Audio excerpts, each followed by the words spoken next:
우리 같이 기도하고 강의 시작하십시다. 하나님 아버지 감사합니다.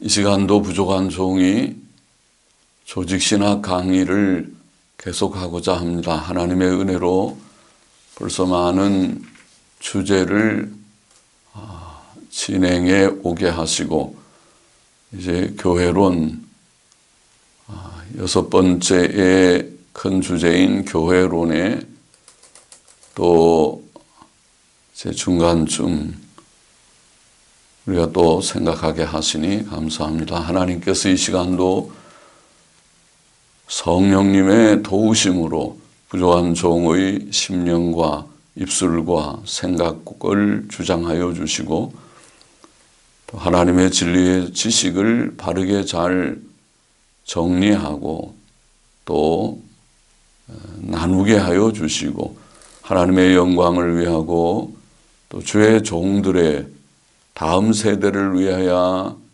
주님 헌신한 또 준비하여 주 앞에 드려지는 혹은 드려질 하나님의 일꾼들을 위하여 작은 보탬이라도 되게 하여 주시고 이 배교와 타협과 혼돈의 어지러운 말세지말에 하나님의 바른 교회를 잘 세워나가는 귀한 사역자들이 많이 일어나게 하시고 저들의 준비의 걸음을 위하여 작은 보탬이 되게 하여 주시기를 소원합니다. 하나님의 영, 진리의 영께서 지도하여 주옵소서. 감사하며 예수 그리스도의 이름으로 기도하옵나이다. 아멘. 자, 이 시간에는 교회의 권세와 임무에 대해서 우리가 좀 정리해 보십시다. 하나님께서는 교회에 몇 가지 권세를 주셨습니다. 주께서 주신 권세, 보통 우리가 세 가지를 말하는데 좀 정리해 보시죠. 첫 번째는 교훈권이라는 것입니다.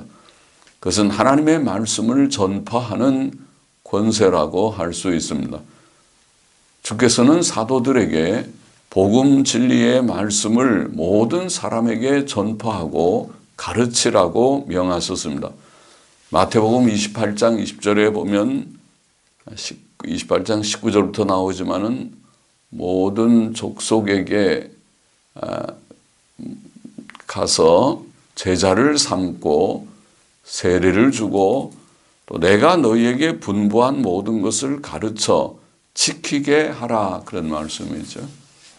말씀, 제자 삼으려고 하면 말씀을 선포하는 복음 선포도 필요하고 또 그게 뿐만 아니라 성경의 모든 말씀, 우리 주님께서 주신 말씀, 신구약 66권의 말씀이죠. 그 말씀을 가르쳐 지키게 하라. 이 교훈권은 사도들에게만 주어진 것이 아니고 후대의 교회에 계승되었습니다. 그래야겠죠. 그러므로 교회는 하나님의 말씀을 모든 사람에게 전파하고 가르치고 가르칩니다. 가르쳐야 합니다. 디모데후서 2장 2절에 보면 네가 많은 증인 앞에서 내게 들은 바를 충성된 사람들에게 부탁하라. 저희가 또 다른 사람들을 가르칠 수 있으리라. 그것이 말씀 사역의 계대입니다. 그것이 사실은 신학교육이죠. 충성된 사람들, 누가 신학교에 가야 되느냐? 신실한 사람들, 믿음이 반듯하고 인품이 반듯한 자들, 주를 위해서 헌신하고 살고자 하는 자들이 신학교에 가야 되고 또 그런 자들을 구별해서 신학교에서 받아들이고 훈련을 시켜서 내보내야 되고 그들이 나아가 교회를 개척하든지 교회 사역을 맡아서 일해야 할 것입니다. 준비된 자들이지요. 그것이 말씀의 계대라고 할 수 있죠. 충성된 사람들에게 네가 내게 들은 바를 부탁하라. 부탁하면 그들이 또 다른 사람을 가르치고 이렇게 계승, 교훈의 계승, 교훈의 계대가 되는 것이죠. 디모데후서 4장 2절에 보면 너는 말씀을 전파하라. 때를 얻든지 못 얻든지 항상 힘쓰라 그랬죠. 그러니까 말씀 전파의 임무는 권세를 주님께서 주신 것이죠. 예. 그런 권위를 교회에 또 주의 종들에게 명령으로 부여하셨습니다. 또 교회는 하나님의 말씀을 전파하기 위하여 그 말씀을 잘 지키고 변호해야 할 것입니다. 그래야 전파할 수 있죠. 그것을 변질시키지 말고 잘 보수하고 또 그것을 왜곡시키려고 하는 사탄의 부절한 노력들이 많은데 그것을 다 변호하고 또 지켜나가야 하겠습니다. 사도 바울은 하나님의 복음을 전했을 뿐 아니라 이신칭의의 복음을 전했을 뿐 아니라 이신칭의가 바울이 전한 복음이죠. 로마서와 갈라디아서에 증거되어 있는 대로 또 그것을 변호했다 그렇게 말했죠. 빌립보서 1장 7절에 나의 매임과 복음을 변명함과 확정함에 그래서 그런 많은 변론들이 있어요. 이신칭의만 되느냐 율법주의와의 그런 다툼 혹은 오늘 시대는 반율법주의와의 다툼 그러니까 복음을 바로 증거하기 위해서 율법주의도 그건 이단이라고 말하지만 반율법주의도 경계해야 되니까 거기에는 변론이 좀 필요하죠. 변호가 필요하다는 것이죠. 사도 바울은 디모데전서 3장 15절에 이 집은 살아계신 하나님의 교회요 진리의 기둥과 터이니라 이런 말씀했죠. 교회는 진리의 기둥과 터다. 하나님께서 이 진리를 교회에 위탁하셔서 교회가 그 진리를 수호하고 전파하게 하신 것입니다. 이와 같이 교회는 교훈권, 가르치는 권세를 받았습니다. 하나님의 말씀을 전파하고 가르치고 보수하고 변호하는 권위를 가지고 있고 이 권세, 이 권위에 근거하여 성경을 연구하고 신조나 신앙 고백을 작성하고 또 신학을 정립한다고 할 수 있어요. 신학은 하나님의 진리, 성경에 게시된 하나님의 진리의 체계적 지식이라고 했는데 그걸 좀 정리정돈을 해서 체계적으로 이것이 바른 교리입니다. 교리 체계를 바로 말하는 것이죠. 대단하게 깊은 무슨 아주 복잡한 학문을 얘기해야 되는 것이 아니고 물론 많은 지식을 가지고 학구적으로 방대한 그런 책을 저술을 하면은 사람들이 그 학문에 놀라겠지만은 문제는 하나님의 교리, 교훈의 체계를 잘 정리해서 이것이 하나님께서 우리에게 주신 복음 진리요 성경의 교리 체계입니다. 체계적 지식을 전하는 것이 중요합니다. 교회의 밝은 미래는 바로 거기에 있습니다. 하나님의 말씀을 충실히 연구하고 지키고 전파하는 데 있습니다. 자, 두 번째 권세는 치리권이라고 말할 수 있습니다. 치리권, 그것은 교회의 질서를 유지하고 그 거룩함을 지키는 권세입니다. 하나님께서는 성도들의 모임인 교회가 질서 있게 운영되기를 원하십니다. 고린도전서 14장 33절을 보면 하나님은 어지러움의 하나님이 아니시오 그런 말씀이죠. 또 고린도전서 14장 40절에 보면 모든 것을 적당하게 하고 적당하게 바르게 하고 질서대로 하라 그런 말씀이 있어요. 하나님의 교회를 무질서하게 무법하게 어지럽히는 자가 있어서는 안 되겠습니다.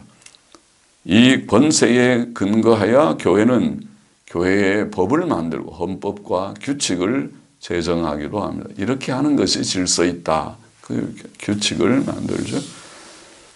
또 하나님께서는 교회가 거룩하기를 원하십니다. 교회는 이 권세를 사용해 교리적, 윤리적 오류를 막아야 하겠습니다.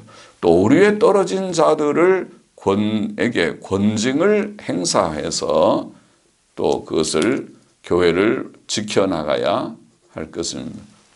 고린도전서 5장에 보면 그리하고도 너희가 오히려 교만하여져서 어찌하여 통한이 여기지 아니하고 그 일 행한 자를 음행하는 자죠. 드러나게 음행하는 자를 너희 중에서 물리치지 아니하였느냐, 그런 말씀이죠. 외인들은 하나님이 판단하시려니와 이 악한 사람은 너희 중에서 내어 쫓으라. 윤리적 오류를 쭉 두고 말했지만 교리적 오류도 마찬가지죠. 이단이나 윤리적 오류를 범한 그런 자들이나 교회가 고의적으로 포용해서는 안 된다. 그들을 책망하고 혹은 회개치 않으면 그들을 권징하고 제명 출교까지도 할 수 있는 것이 교회의 권세입니다. 그것이 치리권이라는 것입니다.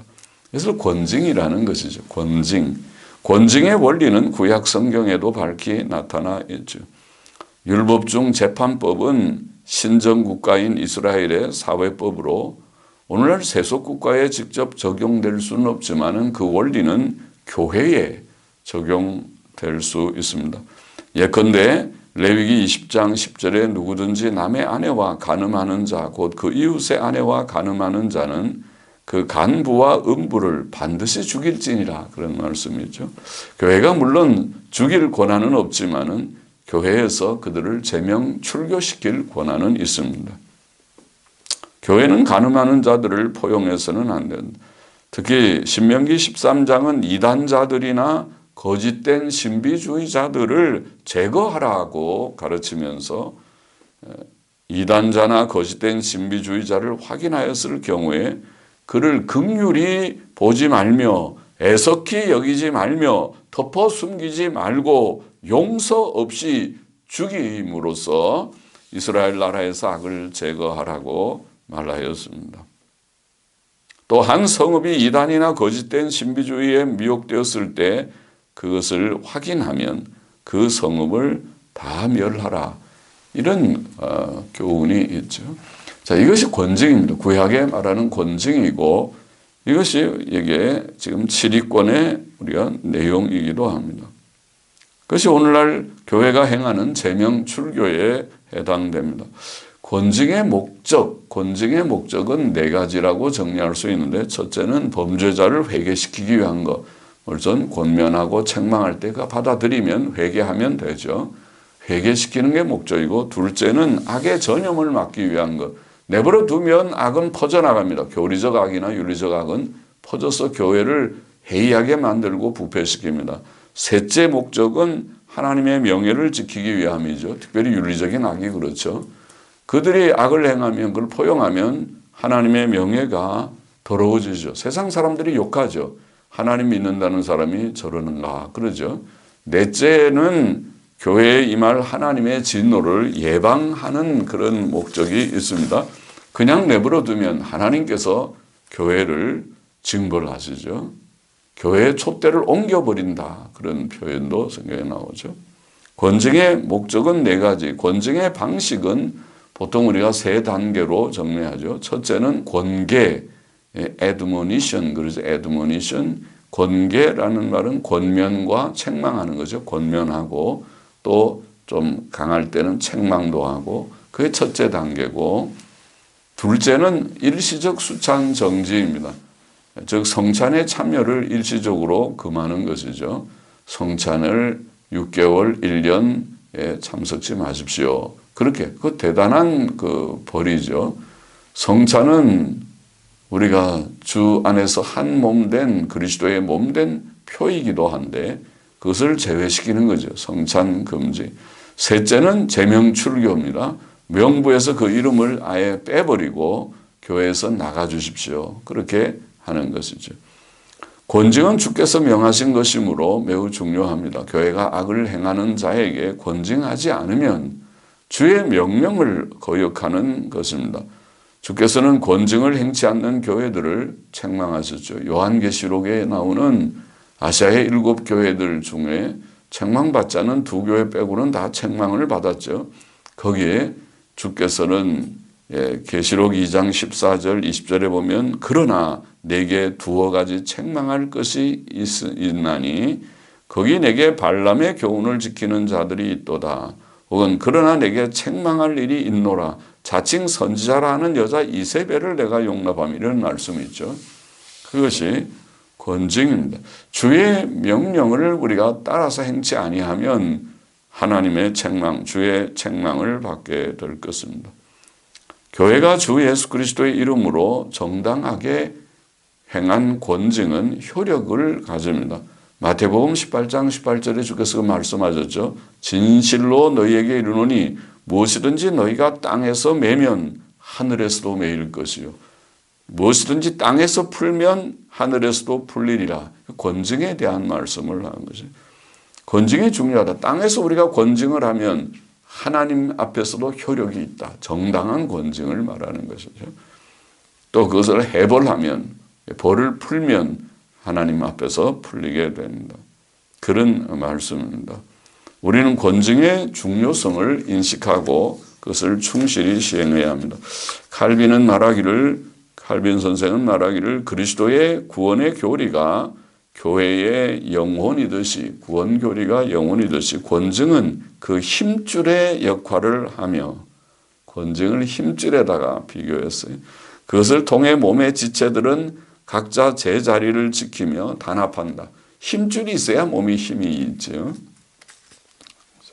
그것을 통해 몸의 지체들은 단합한다. 그러므로 권징을 제거하거나 그것의 회복을 방해하려 하는 모든 자는 그들이 이것을 고의적으로 하든지 무지해서 하든지 간에 참으로 교회의 궁극적 와해에 기여하고 있다. 교회를 허물어뜨리는 것이다. 권징을 제거하거나 권징을 방해하는 것은 교회를 결국은 허물어뜨리는 그런 일을 한다. 권징이 중요하다는 것이, 권징을 바로 해야 교회가 교회다워진다. 마태복음 13장에 곡식과 가라지 비유가 있죠. 거기에서 가만두어라.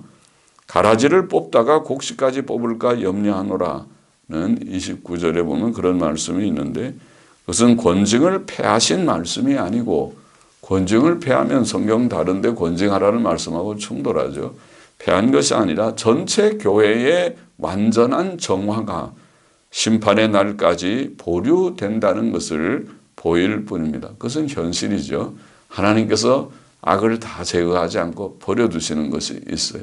그러나 마지막 심판 때 다 처분하죠. 그러나 성경의 다른 구절들에서 밝히 계시된 바대로 각 교회나 교단은 자체의 정화를 위해 최선을 다해야 됩니다. 드러난 죄에 대해서는 아까 말한 대로 권계, 권면과 책망을 하고 일시적 수찬 정지도 필요하고 또 제명 출교까지도 필요한 일이라고 봅니다. 세 번째 권세는, 주께서 교회에 주신 세 번째 권세는 봉사권이라는 것입니다.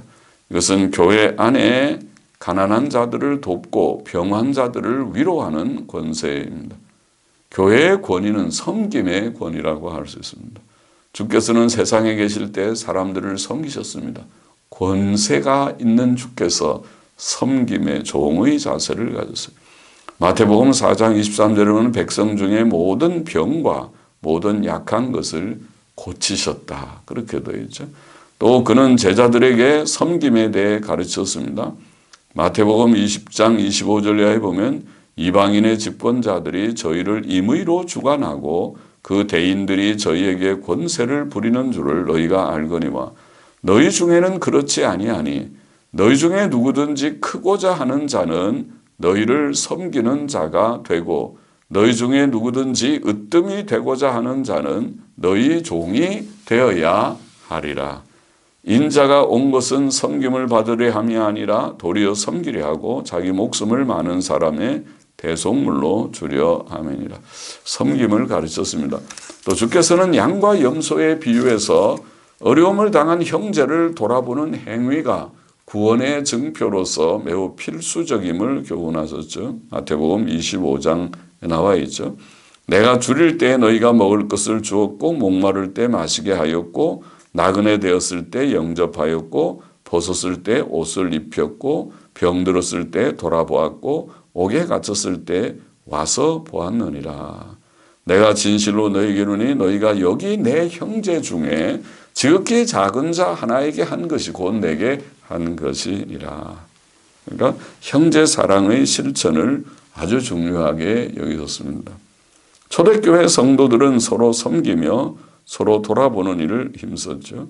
사도행전 2장 44절 사실 믿는 사람이 다 함께 있어 모든 물건을 서로 통용하고 또 재산과 소유를 팔아 각 사람의 필요를 따라 나누어주고, 사도행전 6장 1절에 보면 매일 구제에 이런 표현이 있고 매일 구제했고, 로마서 12장 13절에 성도들의 쓸 것을 공급하며 손 대접하기를 힘쓰라. 고린도후서 8장 4절에 이 은혜와 성도 섬기는 일에 참여함에 대하여 우리에게 간절히 구하였다. 갈라디아 2장 10절 다만 우리에게 가난한 자들 생각하는 것을 부탁하였으니 이것을 나도 본래 힘써 행하노라. 야고보서 5장에 보면 너희 중에 병든 자가 있느냐 저는 교회의 장로들을 청할 것이요 그들은 주의 이름으로 기름을 바르며 위하여 기도할지니라. 그런 말씀이 있고, 베드로전서 4장 9절 10절도 서로 대접하기를 원망 없이 하고 각각 은사를 받은 대로 하나님의 각양 은혜를 맡은 선한 청지기 같이 서로 봉사하라. 그러니까 서로 섬기며 돌아보는 일을 힘쓰라고 교훈했습니다. 교회의 세 가지 권세라고 표현하는 것을 주셨다. 교훈권, 치리권, 봉사권. 또 주께서는 교회에 세 가지의 임무를 주셨다고 말할 수 있습니다. 교회의 임무. 교회가 우리 예수님 믿고 구원받은 사람들이 모인 것이 교회라고 말했는데, 교회가 모여서 무엇을 하느냐? 교회에 주신 세 가지의 임무가 있다. 그 첫째가 하나님께 예배드리는 것이요. 예배요. 둘째가 자신을 영적으로 성장시키는 것. 그래서 우리가 건덕, edification, 건덕이라고 표현을 할 수 있고, 셋째는 세상에 복음을 전하는 전도라는 것을, 예배, 건덕, 전도, 이 세 임무를 주께서 주셨습니다. 교회의 첫 번째 임무는 예배입니다. 그것은 구원 얻은 성도들에게 지극히 기본적인 임무이며 따라서 교회의 기본적인 임무라고 하겠습니다. 하나님께서는 창조자와 구속자로서 성도들에게서 찬송과 감사와 영광의 예배를 받으시기에 합당하십니다. 에베소서 1장 6절, 12절, 14절 이는 그의 은혜의 영광을 찬미하게 하려 합니다. 우리를 구원하신 것은, 창조하신 것도 하나님께 영광을 돌려야 되고, 우리를 구원하신 사실을 통해서 우리는 하나님의 은혜의 영광을 찬송합니다. 예배의 목표는 하나님께 영광을 돌리는 것이죠. 하나님께 예배를 드리는 것이죠. 그러므로 예배는 오직 하나님을 향해야 합니다. 이것이 신앙의 기본적 태도입니다. 예배가 성도들에게 영적 유익을 주는 것이 사실이지만 그것은 부수적일 뿐입니다. 예배를 드린다 하는데 그것이 내게 은혜가 된다 안 된다, 그것은 둘째로 생각할 문제라는 것이죠. 예배는 하나님께 드리는 것이, 하나님의 영광을 위하여 하나님을 영화롭게 찬송하는 것이죠. 예배에서의 찬송이나 기도가 그렇습니다. 우리는 공예배가 우리에게 주는 은혜를 생각하기 전에 그것이 하나님을 향한 단체적 경배가 되게 해야 합니다. 아마 우리 웨스트민스터 예배 모범에 어디에 그런 표현이 있죠. 단체적 경배, 이런 표현이 있습니다. 예배 의식은 회중을 즐겁게 하거나 회중의 기호에 맞춰서는 안 됩니다. 그러니까 회중 중심이 되지 말아야 된다.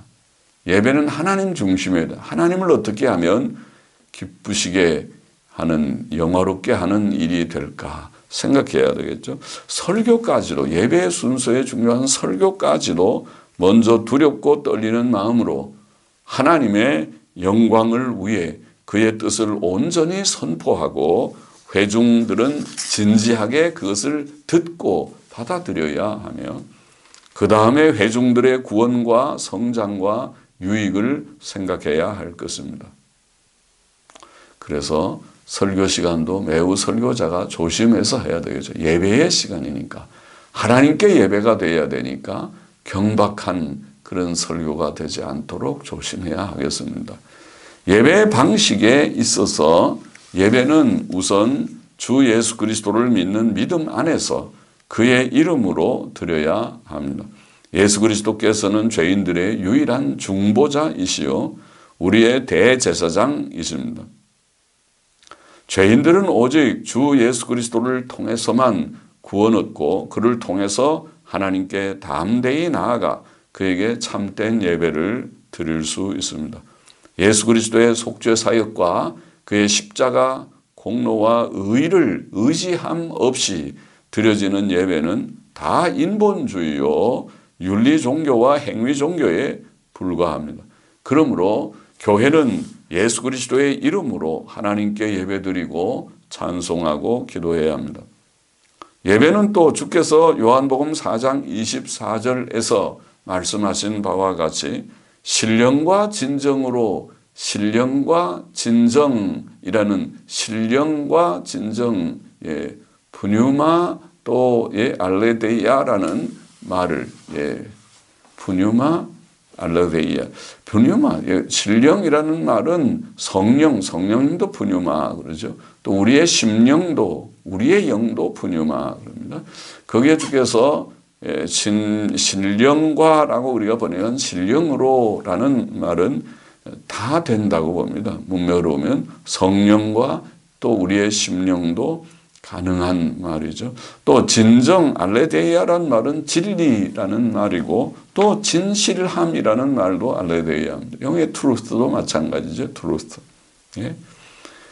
그래서 이 신령과 진정으로라는 주님의 말씀은 성령과 진리 안에서 예배드리라는 말도 되고 그래도 말이 되고 그것도 또 옳습니다. 우리가 성령 안에서 또 성령의 도우심으로 진리의 말씀 안에서 진리의 말씀을 붙들고 고백하며 예배드리는 것이 옳고 또 진심으로 우리의 심령으로 또 우리의 진실함으로 외식으로나 그런 형식적인 예배가 아니고 진심으로 그러니까 성령과 진리 안에서 또 진심으로 하나님께 예배드려야 하겠습니다. 주일날의 공예배가 특별한 의미와 중요성을 가지지만 신약시대의 예배는 어떤 장소나 어떤 시간이나 어떤 형식에 얽매이지 않고 두세 사람이 예수 그리스도의 이름으로 모인 곳에서는 어디에서나 또 언제나 하나님께 드릴 수 있습니다. 그렇죠?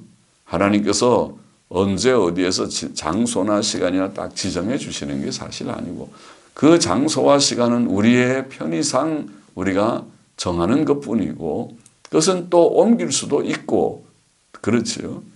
그러나 중요한 것은 우리의 중심이 하나님께 두세 사람이 모인 곳이 어디에든지 그것이 지하의 예배 처소이든지 또 혹은 반듯한 예배당이든지 혹은 가정이든지 어디에서나 언제나 하나님께 드려질 수 있습니다. 신약교회 예배는 결코 외형적이거나 의식적인 예배가 되어서는 안 됩니다. 사람의 부패된 마음은 종교를 내용이나 진심이 없이 형식화하려는 경향이 있습니다.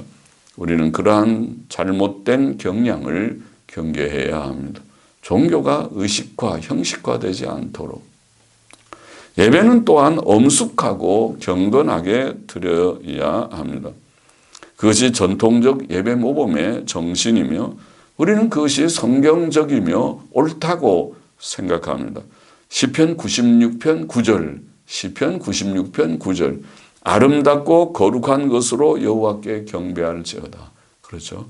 하나님께 예배를 드릴 때는 최선의 것을 최상의 것을 아름답고 거룩하게 예배 드려야 할 것이다. 요즘 적지 않은 교회들은 전통적 예배 방식을 버리고 대형 스크린에 비춰지는 그림들 또 드라마 또 무용, 심지어 예배 시간에 댄스를 한대. 댄스, CCD라고 하더니 Contemporary Christian Dance라고 무용을 하고 또 세속적 음악 형식의 복음 성가와 밴드 아주 시끄럽게 하기도 하고 자, 그렇게 그걸 예배를 드린다면서 그런 방식으로 하고 있어요. 또 설교자도 단정한 복장이 아니고 청바지 차림으로 나와서 설교를 하는 그것을 자랑스럽다고 할지 그런 어떤 경향이 있습니다. 그러나 우리는 하나님께서 어지러움의 하나님이 아니시다. 우리가 예배 모범, 전통적인 예배 모범에 보면 예배 시간에 그렇게 하지 말아라. 너무 웃거나 박수를 치거나 또 그렇게 하지 말고 오직 하나님께 집중해서 하나님만 예배 드리도록 그렇게 해야 될 것이다. 그렇게 표현하고 있죠. 우리가 너무 혼란스럽게 하지 않도록 그 예배 시간에 아주 혼란스러운 춤추고 난장판이라고 하면 좀 과한 표현인지 모르지만은 그렇게 하는 그런 데도 있다고 하더군요. 하나님께 드려지는 예배가 좀 더 질서 있고 아름답고 선한 방식으로 이루어져야 하며 우리는 예배 방식에서도 빌립보서 1장 10절 우리가 시편 96편 9절 아까 아름답고 거룩한 것으로 예배하라 경배하라 꼭 기억하고 빌립보서 1장 10절도 지금 이 문제 예배 문제나 우리가 교회 음악 문제도 그런데 지극히 선한 것을 분별하라. 얼만큼 세상적으로 가느냐. 세상에 있는 모든 음악 형식들 그것이 오늘날에 가장 유행하는 현대음악의 형식을 우리는 락이라고 말하는데 락 형식이 교회에 들어와서 크리스찬 락이라고 하는 CCM의 다수는 크리스찬 락이라고 불리는데 락 형식이 막 들어오는 그것을 경계해야 된다고 봅니다. 얼마나 세상적으로 가도 죄가 안 되고 괜찮으냐 그런 경쟁을 하듯이 할 것이 아니고 얼마나 아름답고 선한 방식으로 하나님께 예배드려야 되느냐 얼마나 경건하고 단정하고 질서 있는 방식으로 예배를 드려야 할 것인가를 연구하고 생각해야 할 것이라 그런 말이죠. 얼마나 세상적이게 할 수 있느냐 그거를 지금 논할 문제가 아니고 얼마나 선한 방식으로 해야 지극히 선한 것을 분별해야 된다. 빌립보서 1장 10절을 기억해야 되겠습니다. 예배의 요소들에 관해 신약시대의 예배는 구약시대의 제사의식에 비해 비교적 자유로우며 찬송과 기도와 설교와 헌금 등으로 이루어지죠. 구약의 제사는 아주 형식이 좀 그래도 복잡하다고 할 수 있죠. 그러나 신약 성경은 좀 단순합니다.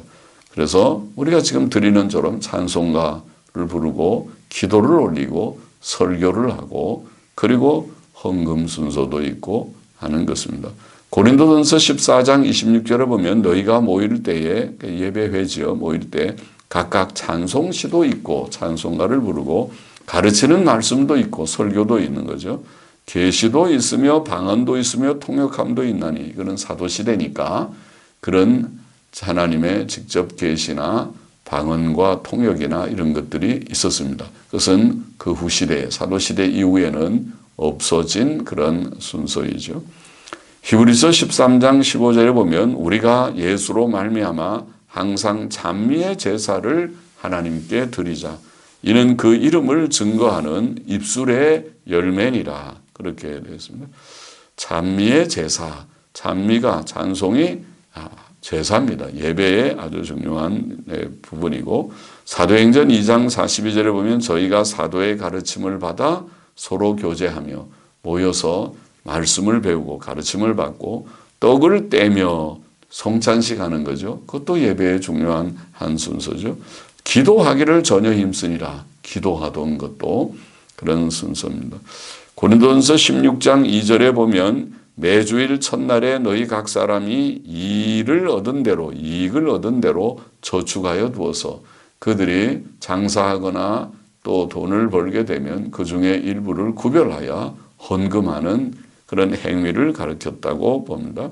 초대교회는 매주일 첫날 곧 일요일에 주일날에 공적 집회를 가졌고 그때 헌금도 했다고 봅니다. 빌립보서 4장 18절도 에바브로디도 편에 너희에 준 것을 받음으로 내가 풍족하니 이는 받으실 만한 향기로운 제물이요 하나님을 기쁘시게 한 것이라. 옳습니다. 받으실 만한 향기로운 제물, 하나님께서 헌금을, 선교비죠. 하나님의 종들에게 주신 그런 헌금을, 이 선물이라고 표현하는 것을 향기로운 제물이라, 하나님 앞에 드려진 제물이라고 표현했습니다. 예배의 순서 중에 설교는 매우 중요한 순서이죠. 그것은 하나님께서 교회에 세우신 목사들을 통해 하나님의 뜻을 선포하며 증거하는 것이며 온 회중은 그 말씀을 청종하는 것입니다. 목회의 중요한 요소는 설교와 신방, 그리고 교육과 전도와 행정 등이며 설교는 목회의 가장 중요한 요소입니다. 설교란 무엇입니까? 구약시대의 모세나 선지자들과 에스라와 신약시대의 사도들은 어떻게 설교했습니까? 성경적 설교의 개념은 무엇이며 방법은 무엇입니까? 이것은 단순히 설교학의 문제가 아니고 설교학자들이 그들이 이렇다 저렇다 하면 되는 것이 아니고, 물론 설교학도 성경의 근거에서 세워져야 되지만은 이것은 조직신학의 한 근본적인 질문이어야 합니다. 목사는 무엇이고 예배는 무엇이고 또 예배의 중요한 한 순서인 설교는 무엇인가 라는 것은 성경적으로 우리가 대답해야 될 문제죠. 성경적 설교 개념은 웨스트민스터 예배 모범에 다음과 같은 진술에 잘 증거되어 있다고 보입니다. 강도라고 표현하죠. 도를 강론한다. 설교를. 강도의 본문은 어떤 성경 한 절이나 혹 몇 절을 택할 것이요. 그래서 설교자가 성경을 몇 절을 택하든지 좀 많이 택하든지, 저는 좀 많이 택하는 편이고 어떤 때는 물론 짧은 구절을 택할 수도 있고 하지만은, 그러나 이제 목회 설교를 하다 보니까 성경 전체를 다 한번 강론한다고 생각하니까 그것이 조금 해가지고는 성경 전체를 다 강론하려면 그것이 이러다가는 30년 40년 걸리겠다 싶으니까 마음이 급한 마음도 있죠. 그래서 10년 20년 안에는 한 번을, 신구약 성경을 한 번 정도 강론하는 것이 어떻겠는가, 그런 생각을 해봅니다마는 한 절이나 혹 몇 절을 택할 것이요. 강도의 목적은, 설교의 목적은 하나님의 진리 범위 중 한 부분을 해석하고, 그렇죠. 어떤 한 주제를 해석하거나 장편의 본문을 강론하여 또 긴 본문을 강론하기도 하고 그 진리를 가르치며 마땅히 행할 본분의 성질과 한계를 설명하며 혹시 변증도 한다. 이렇게 표현했습니다. 모세나 선지자들의 설교나 에스라의 성경 강론, 그죠? 모세도 그렇고, 모세도면 신명기 같은 것을 초막절에는 다 그 읽게 한 것 같잖아요. 그거 하면은 얼마나 본문이 긴데요. 그죠? 이게 몇 절 그저 가지고 설교하는 요즘 시대의 그런 회중들이나 설교자들에게는 맞지 않죠. 그러니까 그 말은 요즘 시대에 맞지 않아서 그게 틀렸다는 것이 아니라 요즘 시대가 틀렸다는 말이죠. 인내심이 없고 성경 길게 읽으면 다 전부 쓰러지죠. 그러면은 집에 간다고 그러겠죠. 그러면 안 된다. 성경을 짧게 하든지 혹은 길게 하든지, 암만 그래도 30분 보통 표준으로 설교하고 40-50분을 넘지 않죠. 모세나 선지자들의 설교나 에스라의 성경 강론이나 사도 바울의 설교처럼 설교는 다른 것이 아니고 첫째, 하나님의 복음 진리를 증거하거나 복음을 증거하는 거죠. 이신칭의의 복음을 증거하거나 둘째, 어떤 교리적, 윤리적 주제를 다루거나 그렇죠. 사도 바울이 쓴 서신들이 다 일종의 설교지 않습니까? 교리를 자세히 해설하거나 또 생활교훈을 자세히 주거나 생활교훈도 하나를 갖고 뭐 너무 인상적이게 한다고 예화 들고 길게 하는 게 오늘날 설교식으로 하지 않고 많은 교훈을 사실은 집약적으로 서신 속에 주고 있죠. 어떤 교리적, 윤리적 주제를 다루거나 셋째, 성경의 짧거나 긴 구절을 택하여 해석하며 거기에 담긴 하나님의 진리들, 즉 믿어야 할 교리와 행해야 할 생활 교훈을 증거하는 것, 그것이 사실은 설교죠. 그것이 성경 강론이기도 하고요. 그렇잖아요. 성경을 짧은 본문이든 긴 본문이든 그 속에 담긴 하나님의 진리와 교훈, 어떤 데는 교리적인 내용도 있고 또 생활 교훈적, 윤리적 내용도 있는 것이죠. 그것을 지혜롭게, 물론 설교자는 성령의 도우심을 간절히 구하면서 신중하게 잘 준비하여 회중이 알아듣기 쉽게 지혜롭게 전해야 할 것입니다. 자, 신약시대의 예배와 구약시대의 제사는 같은 것입니까? 혹은 다른 것입니까? 신약시대의 예배가 구약시대의 제사입니까? 자, 신약시대의 예배는 구약시대의 제사의 대치물이 아닙니다. 대치물이 아닙니다. 구약시대의 제사는 1차적으로 예수 그리스도의 속죄 사역을 예표한 것이고 부수적으로 성도들의 신앙생활에 대한 교훈적 의미가 있었습니다. 물론 신약시대에는 성도들의 삶 전체가 제사이므로 교회에서의 공적인 예배도 그런 의미에서 제사입니다. 예배가 제사가 아니라는 뜻이 아니라 제사의 대치물이 아니라는 뜻입니다. 예배도 제사이지만은 구약시대의 제사가 독특한 의미를 가졌듯이 신약시대의 성도들의 예배가 제사라는 독특한 의미를 갖는 것은 아닙니다. 즉 예배만 제사라는 관념은 비성경적입니다. 그것은 성경적인 생각이 아닙니다. 성경은 성도들이 하나님께 찬송하며 순종하며 하나님을 위해 사는 삶 전체가 우리의 생활 전체를 제사라고 말합니다. 로마서 12장 1절에 그랬죠. 너희 몸을 하나님이 기뻐하시는 거룩한 산제사로 드리라. 헌신을 산제사라. 이는 너희에 드릴 영적 예배냐. 그게 진정한 예배다. 하나님이 받으시는 예배는 우리의 삶이다. 헌신의 삶, 봉사의 삶이다. 선한 삶이죠. 히브리서 13장 15절 16절 이러므로 우리가 예수로 말미암아 항상 찬미의 제사를 하나님께 드리자. 찬송가를 부르는 것이 제사다. 그랬어요. 이는 그 이름을 증거하는 입술의 열매니라. 오직 또 계속 말씀하기를 오직 선을 행함과 서로 나누어 주기를 잊지 말라. 선행과 서로 나누어주는 구제하는 일들을 이 같은 제사는 그걸 제사라고 말했어요. 하나님이 기뻐하시는 일. 그러니까 선행도 구제도 하나님이 기뻐하시는 예배입니다. 일종의 제사입니다. 그것을 잘 해야 되는 것이죠.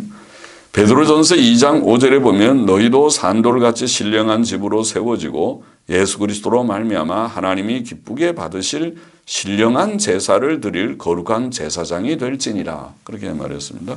신약시대에는 모든 성도들이 제사장이고 성도들의 모든 선한 삶, 봉사의 삶이 제사입니다.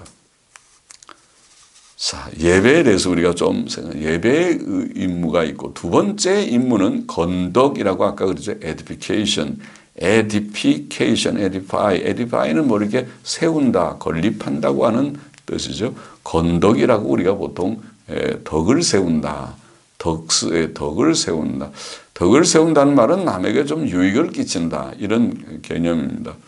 건덕 즉 교회의 구성원인 성도들을 영적으로 건립 혹은 양육하는 것이다. 우리가 양육이라는 말도 많이 쓰죠. 영적 성장 혹은 건립 혹은 건덕 혹은 양육 다 좋습니다. 그것이 두 번째 임무입니다. 이것은 교회가 자기 자신을 향해 가지는 임무라고 할 수 있습니다. 예배는 하나님을 향하여 가지는 임무고 기본적인 임무고 건덕은 교회가 자신을 향해서 가지는 임무라고 할 수 있죠. 교회는 그리스도의 몸입니다. 몸이 자라듯이 교회도 자라갑니다. 에베소서 4장 16절에 보면 그에게서 온 몸이 각 마디를 통하여 도움을 입음으로 연락하고 상합하여 각 지체의 분량대로 역사하여 그 몸을 자라게 하며, 예수 그리스도의 몸이니까 머리 대신 주님으로부터 힘을 얻어서 자란다. 사랑 안에서 스스로 세우느니라고 했습니다. 또 교회는 하나님의 성전이라고 표현했죠. 성전입니다. 교회는 지금 건축 중인 성전인데 완공된 것이 아니라 건축 중이라고 말할 수 있습니다. 에베소서 2장 21절 22절에 그렇게 표현했죠. 주 안에서 성전이 되어가고 진행 중입니다. 지금 건축 중입니다. 교회의 건덕 혹은 양육의 임무를 위해 주께서는 교회에 목사들을 주셨고 또 어느 정도의 조직을 주셨습니다. 교회의 직분도 주신 것입니다.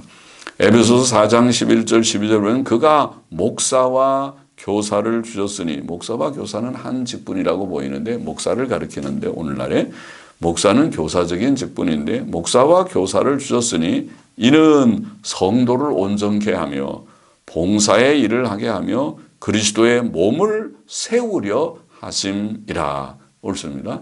몸을 세우는 이제 건덕이죠. 몸을 세우는 일을, 성도를 온전케 하고 봉사의 일을 하게 하고 몸을 세우는 이 일을 위해서 하나님께서는 교회에 목사라고 하는 직을 주셨습니다. 목사의 직이 참 중요하죠. 이 임무는 특히 교회의 교훈권과 관계됩니다. 마태복음 28장 20절 내가 너에게 분부한 모든 것을 가르쳐 지키게 하라. 그런 교훈권이죠. 사도행전 2장 42절 저희가 사도들의 가르침을 받아. 자, 이런 임무 때문에 교회는 옛날부터 신자들의 어머니라고 불리웠습니다. 신자들의 어머니. 교회가 참 대단하죠. 교회는 신자들의 어머니고 교회의 목사들은 이런 참 귀중한 직무를 수행하는 그런 직무를 맡았죠. 또 교회는 이 임무를 위해 기도와 교제와 봉사와 구제에도 힘씁니다.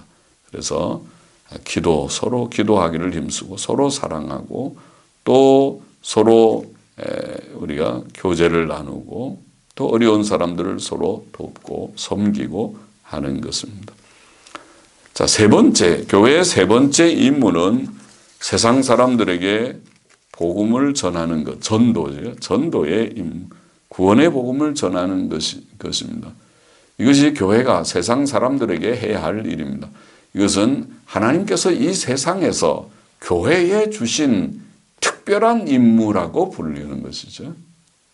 자, 하나님께 예배드리고 우리가 자체를 양육하고 성장케 하는, 건립하는 것은 그것도 필요하지만은 우리가 이 세상에서 해야 할 사명, 특별한 임무를 부여해서 무슨 우리가 누구를 보내는 것처럼 그걸 사명, 영어로는 미션이라고 하는 거죠. 미션이라는 말은 특별한 임무를 말합니다. 군대에서 어떤 임무를 부여해서 보낼 때 미션을 가지고 간다. 그런 말은 미션입니다.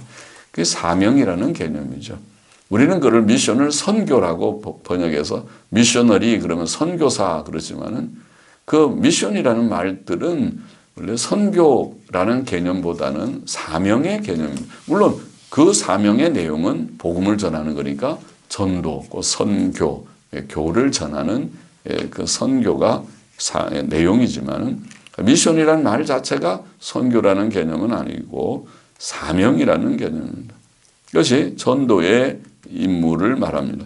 세계 만국에 예수 그리스도의 구원의 복음을 전하는 것은 교회의 최대의 임무요 사명입니다. 이것이 바로 선교입니다. 미션은 교회의 선교는 구원의 복음을 전하는 것이고 그 외에 다른 무엇이 아닙니다. 미션을 다르게 이상하게 해석하면 안 됩니다. 그것은 전도입니다.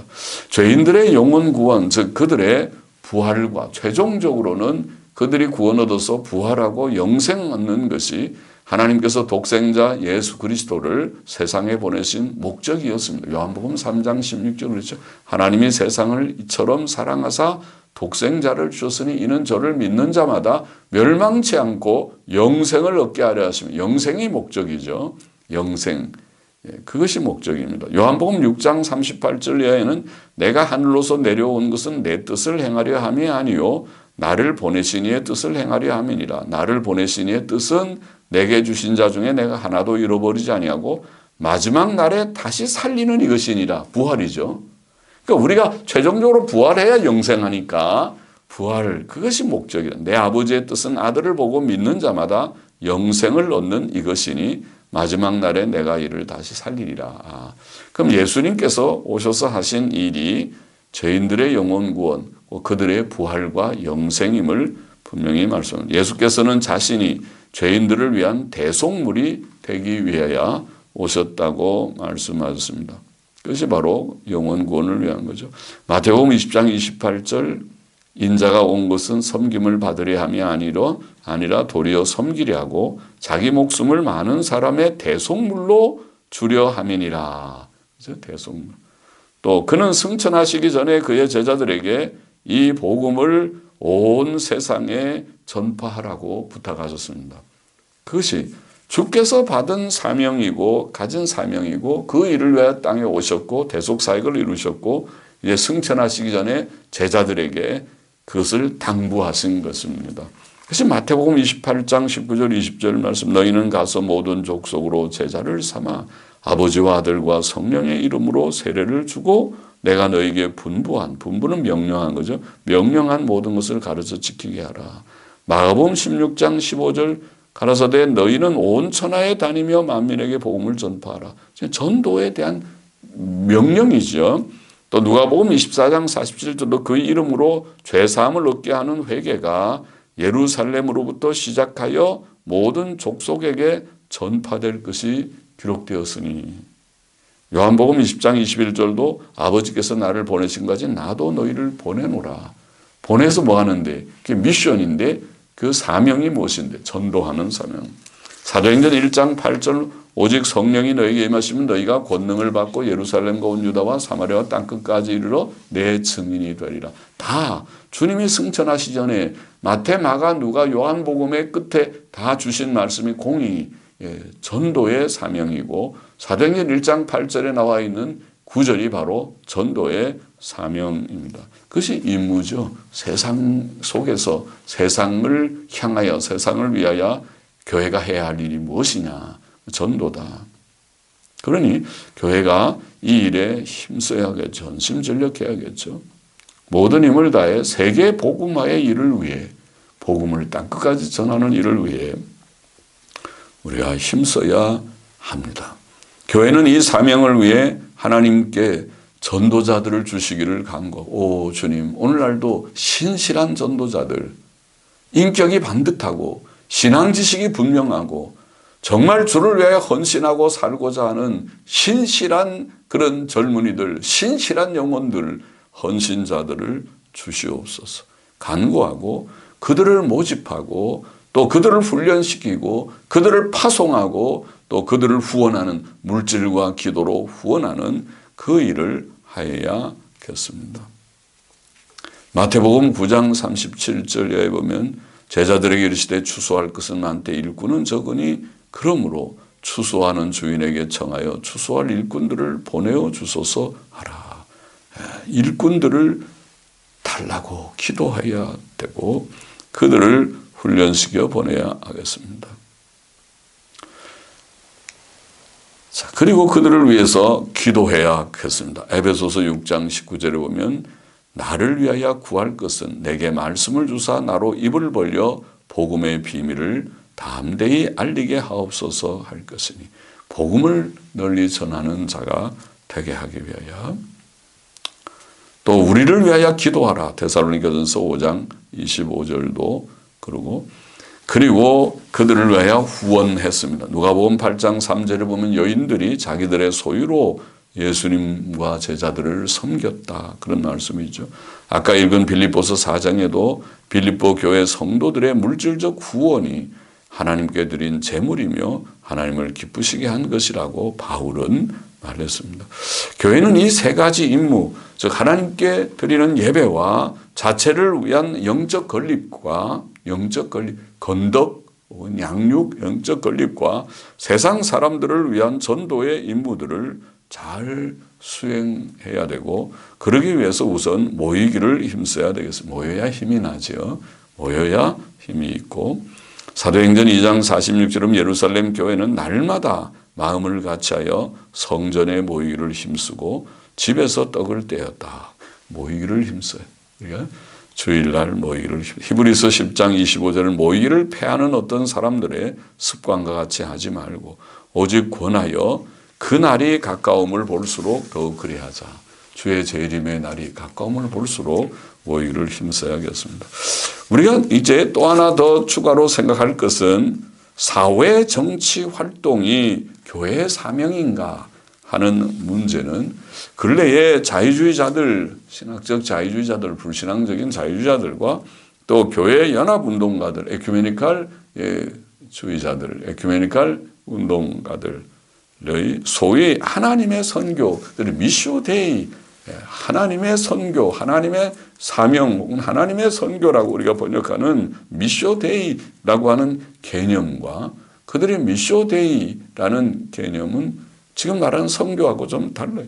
또 존 스타트 같은 복음주의자들, 복음주의 가운데 유명한 인사 중 하나였죠. 존 스타트 같은 복음주의자들에 의해 제기된 문제입니다.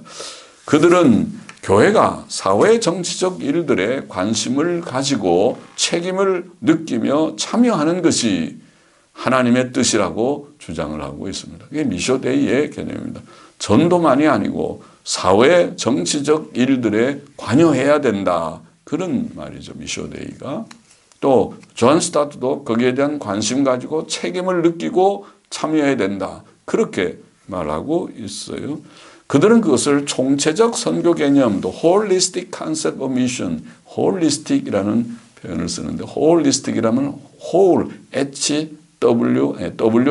WHOLE라는 단어의 whole, 전체라는 말에 그것도 형용사이긴 하지만 그것에 또 다른 형용사 형태가 holistic, 전체적인 그러면 holistic concept of mission, 선교의 총체적 선교 개념 그런 말에 총체적 선교 개념.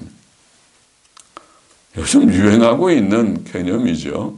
그런 복음주의 계열에서 지금 큰일 났어요. 보수적인 교회들이 다 물들어서 자유주의는 옛날에 그런 주장했는데 지금 복음주의라고 말하는 보수주의자들이 다 물들어서 그 개념을 받아들이고 있어요. 총신까지 그렇게 되어버린 모양이더라고요. 총신의 교수 중에도 아예 자기네 연구소, 교회, 학교 안에 있는 연구소 이름이 그런 이런 총체적 선교 개념에 비슷한 용어던데 그런 연구실 이름이 그렇더라고요. 미국 북장로교, 연합장로교였던 북장로교는 1967년 신앙 고백을 채택한 거죠. 오래전의 얘기죠. 거기에는 교회의 임무를 그렇게 진술했어요. 벌써 1967년에 미국 북장로교가 36년도에 이미 작용돼 버렸고 그리고 67년도에 신앙 고백을 새로 채택하면서 웨스민스터 신앙 고백에서 벌써 이탈한 것을 밝히 그들이 표명했습니다. 거기에 보면은 교회의 임무를 말하기를 교회의 미션이 뭐냐? 거기에 보면 인간을 향한 그리스도의 봉사는 교회가 모든 형태의 인간 복리를 위하여 일할 것을 위탁한다. 완전히 우리가 전통적인 생각하고는 다르죠. 웨스민스터 신앙 고백에서는 찾아볼 수 없는 내용이죠. 모든 형태의 인간 복리, 얼마나 포괄적인 것입니까? 인간 복리라는 것이 얼마나 넓은데 그것을 위해서 일할 것을 위탁한다. 인간을 향한 그리스도의 봉사가. 그러니까 우리가 예수님 믿고 구원을 얻었다면 그렇게 해야 된다. 교회가 그 말을 하고 있어요. 굉장히 놀라운 말이죠. 그러면서 구체적으로 또 이런 진술도 있어요. 교회는 모든 민족 차별의 폐지를 위하여, 인종 차별이라고 우리 흔히 말하죠. 인종 차별 운동 같은 것을 표방하는, 민족 차별의 폐지를 위하여 노력하며 그것으로 인하여서 상해를 받은 자들을 위하여 봉사한다. 흑백 차별하는 거, 그거 반대하는 운동 교회가 해야 된다. 쉽게 말하면 그런 얘기죠. 그런 얘기를 1967년 신앙고백에 실어 놓았습니다. 자, 밀라드 에릭슨이라고 하는 복음주의자라고, 보통 신복음주의라고 우리가 말하지만은, 밀라드 에릭슨의 크리스찬 디알러지라고 하는 조시신학 책이죠. 일종의 그 조시신학 책에 보면은 교회의 임무, 교회의 임무를 말하기를 세 가지가 아니고, 전통적으로는 지금 세 가지, 예배, 건덕, 전도 세 가지인데, 에릭슨은 네 가지다. 네 번째 직무는 사회적 관심이다. 지금 바로 이런 생각, 존 스타트의 생각하고 일맥상통하죠. 사회적 관심이다. 그리고 교회가 세상에서의 궁핍이나 상처나 잘못을 보는 모든 곳에서 관심을 보이고 행동을 취해야 한다. 관심 정도가 아니고 행동을 취해야 된다. 그러면 자유주의자들의 미쇼데이 개념하고 다를 바가 없습니다. 67년 신앙 고백하고 다를 바가 없습니다. 밀라드 에릭슨의 사상이 그렇습니다. 웨인 그루뎀은 이제 트리니티 신학교던가요? 트리니티 복음주의 신학교라고 하는 신학교, 조시신학 교수죠. 그루뎀의 조시신학책이 한국말로 번역된 은성에서 조시신학책 우리 상종하든가 그게 세 권이든가 두 권이든가 그게 번역돼 있죠. 그 그루뎀의 책을 보니까 거기도 비슷하더라고요. 거기에 보면 교회가 세상을 향해 해야 할 사역은 아까 세상에서 우리가 할 수 있는 전도다 그랬는데, 사역은 전도뿐이 아니라 전도와 구제이며, 그렇게 구제이며, 전도가 우선적 사역이지만 그와 병행되어야 할 사명이 구제 사역이다. 그렇게 말했습니다. 구제 사역이다. 그러면은 다를 바가 별로 없는데요. 그럼 전통적으로 우리가 해오던 것 다 고쳐야 되는데요. 교회 헌금은 제한되어 있는데 그 제한된 헌금 가지고 구제를 위해서 써버리면 바닥이 나버릴 텐데요. 그것도 모자랄 건데, 구제는 끝없는 것이니까. 그러나 그렇게 교회의 사명 자체를 그렇게 이해하는, 그 교회의 임무를 그렇게 이해하고 있습니다. 자, 이런 신학자들의 책만 그런 것이 아니라 일반 목사들, 선교사들이 1990년 9월에 예장합동 측, 한국의 가장 대표적인 보수교단, 제 모교단이기도 한 예장합동 측이 주최한 서울 세계 선교대회에 참석한 선교사 100명, 서울 세계 선교대회라는 것을 주최를 했는데, 거기에 선교사들이 100명쯤 참여했다고 하는데, 그 100명 중 설문에 응답한 64명, 그 중에 64명이 설문지에 대답을 했는데, 거기에 보면 선교가 전도를 뜻한다 라고 대답한 사람들은 50% 뿐이에요. 64명 중에 32명만 그렇게 대답했고, 전도와 문화적 사명을 함께 감당하는 것이지만 전도가 우선이라고 대답한 사람들이 32.8%. 전도와 문화적 사명을 같이 감당하는 것이다. 전도가, 선교가. 미션이 뭐냐? 선교사들의 미션 사명이 전도와 문화적 사명을 함께 하는 것이래요. 32점. 근데 전도가 좀 우선일 것뿐이다. 또 우선순위를 두지 말고 둘 다 감당해야 된다고 대답한 자들이 14%라고 되어 있습니다. 자, 그것은 오늘날 기독교계의 선교관을 반영합니다. 자유주의는 이미 열려서 선교는 사회활동, 사회정치활동도 포함하는 것으로 넓어져 있고, 이것이 복음주의, 보수교회에 지금 다 들어와서 예장합동측 속에도 많이 들어와 있다고 보입니다. 이것이 사실은 제가 1979년에 신학교 졸업을 했는데, 그때 우리 신학교 안에서 논쟁이 있었죠. 신학진암의 권두원 사건이라는 게 있었는데, 거기에 권도원의 종회신학, 횡예신학 그런 논쟁이 있었는데 종회신학이라는 글을 썼던 박아무개 교수님의 글이 실리지 않았어요. 교수들이 논쟁을 해서 그 너무 치우쳤다.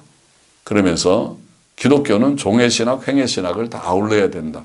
사실은 표현이 종회신학, 횡예신학이지 그것이 바로 미쇼데이 개념을 수용하느냐 하는 문제라고 저는 보입니다. 그런 문제가 1979년에 벌써 문제됐고 그래서 열려졌어요.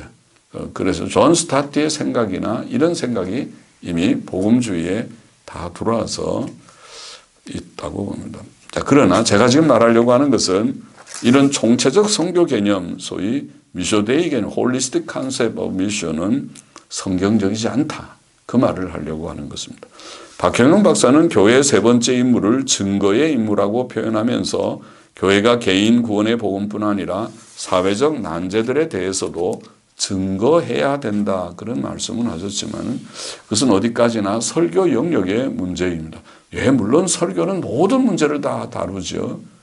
구제의 문제, 모든 사회 악에 대한 문제까지도, 정치적인 악의 문제까지도, 또 이념적으로도 잘못된 문제가 있으면 그것까지도 공산주의도 악하다고 말할 수 있어요. 설교에서 우리가 다루지 않을 주제는 없습니다. 그러나 사회 참여나 정치 참여는 다른 문제입니다. 그것은 교회가 해야 할 사명이나 임무가 아닙니다. 왜 그렇습니까?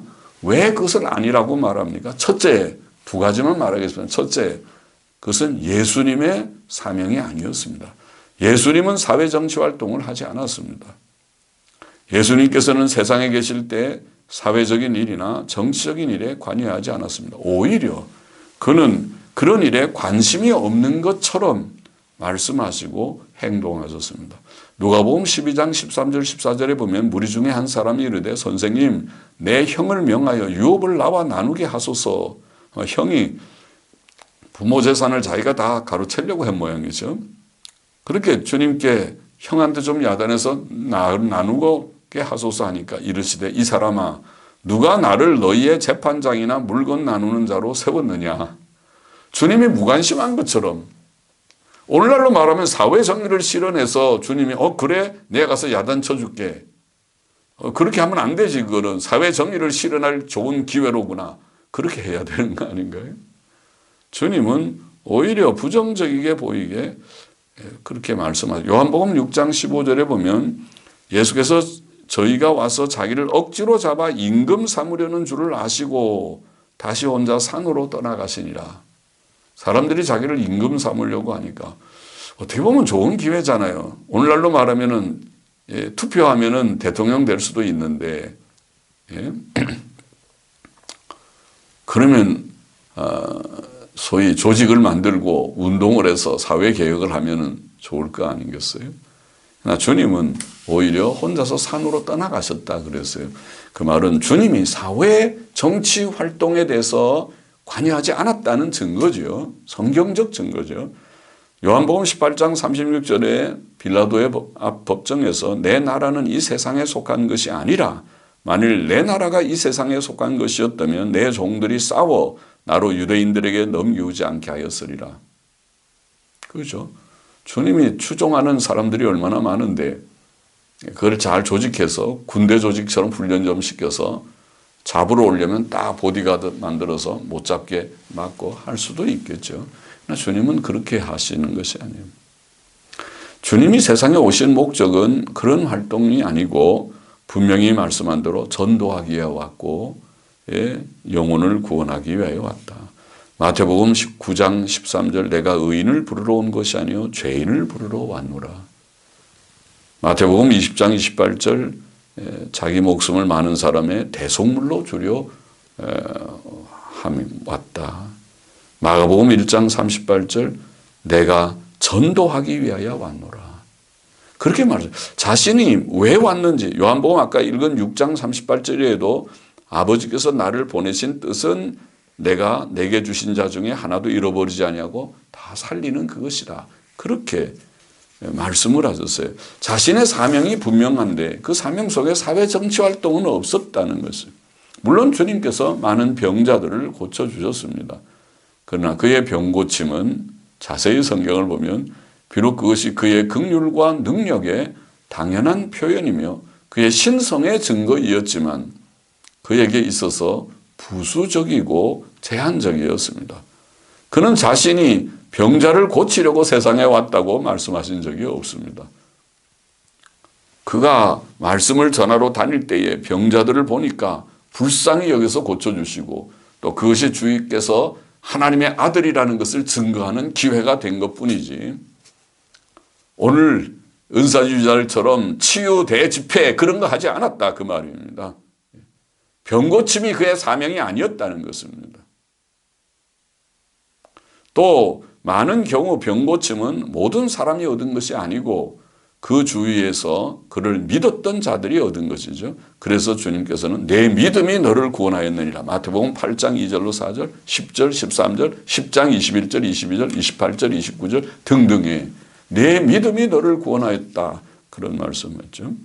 자, 첫 번째, 주님께서 사회정치 활동을 하지 않았다.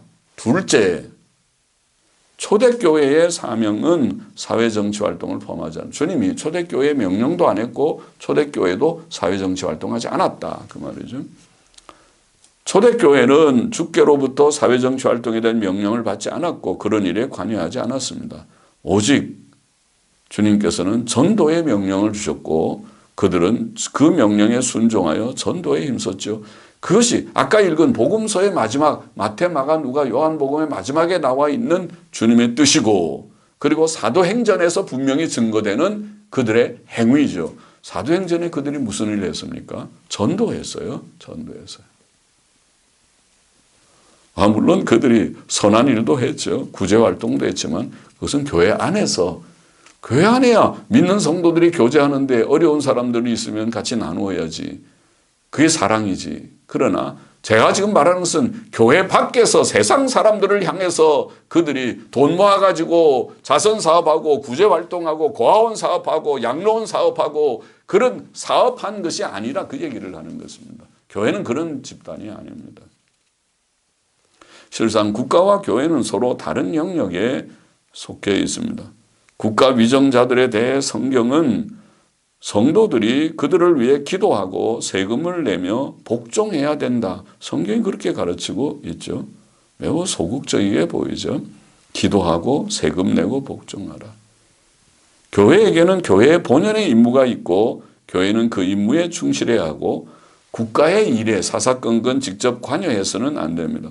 사회 정치 문제에 대한 웨스트민스터 신앙 고백의 진술이 적절해 보입니다. 거기에 보면 31장 5절에 이렇게 됐죠. 대회들과 협의회들은 교회의 회의들은 교회적인 문제 외에는 아무것도 다루거나 결정내서는 안 되며 비상한 경우들의 겸비한 청원의 방식으로나 정부 관리들로부터 요구된 경우에 양심의 만족을 위하여 충고의 방식으로 외에는 교회와 국가와 관계된 세속적 사건들에 간섭할 것이 아니다. 그렇게 표현하고 있습니다. 그것이 건전한 적절한 그런 태도라고 보입니다. 사회 개선의 일이나 건전한 정치 활동은 필요하고 선한 일들이지만 그들은 교회가 직접적으로 관여할 일이 아니고 그리스도인 개인이 그의 직업에서와 그의 시민으로서의 의무 수행에서 노력해야 할 일들입니다. 사회 참여나 정치 참여는 성도 개인의 일이지 성도들의 모임인 단체로서의 교회의 일이 아니라는 말입니다. 그러므로 교회가 이제 적용을 해봅시다. 교회가 목회자 양성원인 신학교를 설립하고 운영할 수 있지만 그거는 교회의 임무니까 해야 할 아주 중요한 일이지만은 교회가 일반 유치원이나 어린이집이나 또 중고등학교나 어떤 제 동기동창이 저 어디 안산에 어디에서 하듯이 거기에 학교를 인수해서 하는 그런 학교를 하면 잘 하겠지요. 그 4대 출신 우리 친구니까 서울 4대 출신이니까 잘 하겠죠. 중고등학교나 일반 대학교를 직접 설립하고 경영하거나 지금 다 하고 있잖아요. 고신이 고신대학교, 총신도 종신대학이 됐잖아요. 원래는 신학교지만 그 부지가 백남조 장로님이 그 신학교 사당동 부지를 기증할 때 신학교 하라고 기증했지만 그것이 나중에 대학이 됐잖아요. 총신대학. 그 신학교는 양지로 갔고. 자, 그런 학교를 직접 설립하고 경영하면 안 된다 그 얘기고, 병원도 하면 안 돼. 복음병원, 고신이 복음병원 아마 직접 경영하고 있는 거라는데 그렇게 하면 안 된다 그 말이죠. 고아원이나 양로원을 직접 설립하고 경영하시는 것은 옳지 않다. 지금은 그렇게 하는 데는 없지만은 옳지 않다 그 얘기입니다. 교회는 교육사업이나 자선사업을 하는 단체가 아닙니다. 또 지교회도 마찬가지예요. 교회가 교양 강좌나 주부교실이나 노인대학, 음악교실, 미술교실 등 문화적 활동들을 하는 것은 옳지 않습니다. 교회가 해야 할 자기 일에서 벗어나는 것입니다. 그런 것들은 성도 개인이 할 일은 될 수 있어도 교회의 임무나 사명은 될 수 없습니다. 교회가 선교적 차원이라 하더라도 합당치 않다고 봅니다. 어린이집 하면 안 됩니다. 그것은요. 어린이집 하면 전도사님들이 전도사 일은 안 하고 매일 새벽부터 저녁까지 거기에 매여서 전부 봉고차 운전하는 운전사가 되고 애들 뒤치다거리 하는 일이나 하는 그것이 전도사 일이 아니라 그 말이에요. 전도사는 성경 연구하고 일 있으면 전도하고 신방하고 설교하고 본 임무에 충실해야 된다. 목사도 마찬가지로. 교회는 이런 일들에 직접 관계치 말고 그 방면에 재능과 사명을 가진 자들로 이사회를 구성해서 행해야 하고, 교회는 단지 그런 일을 측면적으로 지원하고 지도해야 할 것입니다. 그런 점에서 오늘날 많은 교회들, 심지어 우리나라의 보수적 교회들, 제가 언급한 합동 측도 고신 측도 지금 예외가 아니니까 그런 교회들이 잘못된 생각을 가지고 있다고 보입니다. 말씀을 우리가 이제 마쳐야 되겠습니다. 교회의 세 가지 권세, 교훈권, 지리권, 봉사권, 또 세 가지 임무, 예배와 건덕과 전도의 임무, 그 사회정치 활동은 아니다. 그것을 정리하면 좋겠습니다. 수고했습니다. 기도하십시다. 하나님 감사합니다. 부족한 종이 교회의 세 가지 권세와 세 가지 임무를 좀 정리해서 또 증거하고 함께 나누었습니다.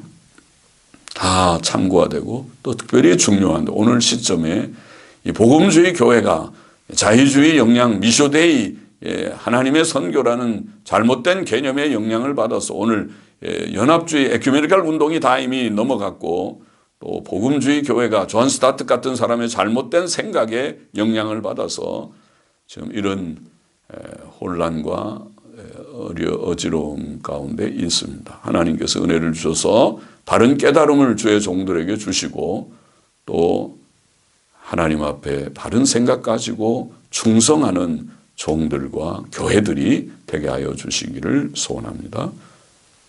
예수 그리스도의 이름으로 기도하옵나이다. 아멘.